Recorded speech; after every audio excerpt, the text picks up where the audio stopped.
D'abord, le 1,5 milliard qui est venu des allocations DTS, c'est 1,5 milliard qui est là pour renforcer les réserves d'échange, mais aussi pour soutenir la croissance après la Covid. Parce que beaucoup de pays ont eu des économies qui ont vraiment été choquées. L'impact économique de la pandémie a été très très fort. Et les pays ont le loisir de voir quelle est la portion de ces réserves qui sera consacrée au renforcement, quelle est la portion de ces allocations DTS qui sera consacrée au renforcement des réserves et quelle est la portion qui pourra être utilisée pour financer des investissements. Et de ce point de vue-là, la RDC ne fait pas exception. Mais pourquoi avoir tout mis dans les réserves de change ?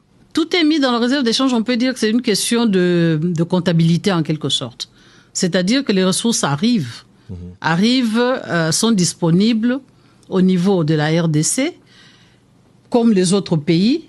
Mais si une partie est utilisée pour financer des investissements, on verra effectivement qu'il y a cette utilisation qui a lieu et il y a une diminution à ce niveau-là. Donc, ça, c'est une question de gestion. Ça va être fait. Ça va être fait. On va vous tranquilliser. Donc, voilà. Il est prévu qu'une partie de cette allocation spéciale aille en investissement. Nous sommes en train de travailler pour voir les modalités de ce transfert et nous assurer que ces investissements pourront être le mieux gérés possible parce que, comme on l'a dit au début, nous avons un grand défi, la gestion de projet.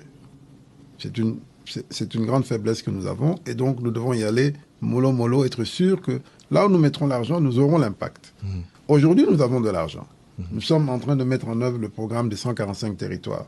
L'argent est disponible, mais il n'est pas encore dépensé parce qu'il faut qu'il soit bien dépensé.